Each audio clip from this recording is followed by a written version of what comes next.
Hello viewers, welcome to another edition of War Robots Test Server. This is 2020, June 27th and 28th. Here we're going to be testing this new robot Hawk, as well as new pilot system, plus target lock system adjustment, so hopefully that target locking has been improved. Now here the Hawk is very interesting. When it takes off in flight, it transforms into a weapon that ignores enemy defense, so it ignores the defense points. It also has protection. It partially blocks the received damage and redirects it to the robot that fires on it, which is much more fair than the leech, which could redirect it to some other player who did not shoot the leech. So you're doing friendly fire damage. So you saw how it was in the air. 20-second cooldown. That was destroyed to us. Now we have a much better one at short range. It's the Glacier and the Rhyme, unlike the Dragoon and Marquess version. It's got weapons like a Natasha. So no special ability without its ability active, but it still has the ability of fire though. So that's good enough. And it can be activated with immense force against Titans as well as regular robots. And that's my concern, is that when it's up in the air right now, so it's up in the air, it activates its built-in weapon, which has power proportional to how leveled up its regular weapons are. And then when it comes down the ground, unlike the Aojun, you see, its weapons are ready to fire. So unlike the Aojun, which goes up in the air, uses weapons, and comes down, and it is somewhat helpless without its weapons as fully reloaded, or it could be completely depleted. This robot comes down, and see, look at this. Look at how low the weapons are now. I go up in the air, and look how the built-in weapon, sorry, the weapons, not the built-in weapon, are reloaded, and when it comes down, it's ready to fire again. So it's incredible power. While I'm up in the air, it has, as I mentioned, that built-in weapon. It's got that damage. It's got that damage that ignores enemy defense, and it's able to redirect damage it takes to the person who's firing. Okay, so now let's see how the targeting has hopefully improved. We've got 4 nucleons on this behemoth. Nope, still too far.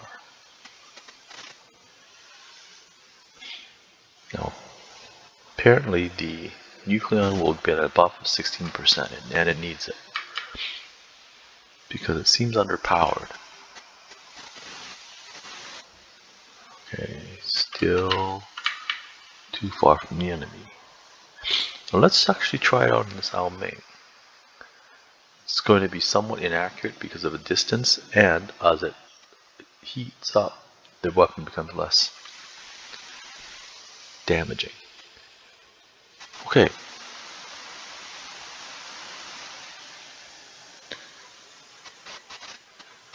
Now let's take a look at one other item here, and that is the pilot rework. This is going to be a problem because this is going to be a big gold sink. It's going to be a big consumer of gold. So let's say that we take a pilot and then we add extra skills and promote it. Okay, so you get a tier 2. Now, there won't be 2 gold in the real server, it'll be an unknown amount. Right, so that's the max tier, the 3rd tier. Right, so now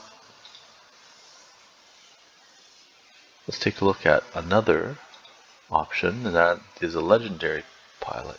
Okay, So let's see if we can refresh this and get to a legendary pilot. The problem is the legendary pilot will get a 4th tier. Now, she's not the legendary pilot that can be used on this robot, but let's see if we get an Adrian Chong. Okay, well unfortunately we don't get Adrian Chong, so let's just try this on this robot now. Unfortunately it doesn't work on this robot, but there will be an additional skill for a legendary pilot, and a legendary pilot, let's see, we can get to a 4th tier, and that's an extra amount of benefit for each skill, and it's significant, from 0.5% to 0.63%, for instance, for the mechanic repair. And that's going to widen the gap between those who have a lot of gold or can spend money to obtain gold, because you've got 2,500 gold that's going to cost you, you've got the additional skill, you've got the additional tier for each skill, and getting each pilot to go up from tier 1, 2, 3, and then for legendary pilots 4 tiers, that's additional gold on top of spending on gold to promote for each skill slot. That seems to me excessive amount of gold, excessive amount of complexity, and the present pilot system does not appear that broken. Legendary pilots may have this unique skill, such as Arnav Po, that makes it very powerful, or Yang Li or Ao Jun, that makes it quite powerful as it is. Much more powerful than the other skills, so it seems to me excessive to give them yet another skill. But the worst part is this tier 1, 2, 3, and then tier 4 for legendary pilots. So thank you very much for watching, and hope to see you again at the next tester.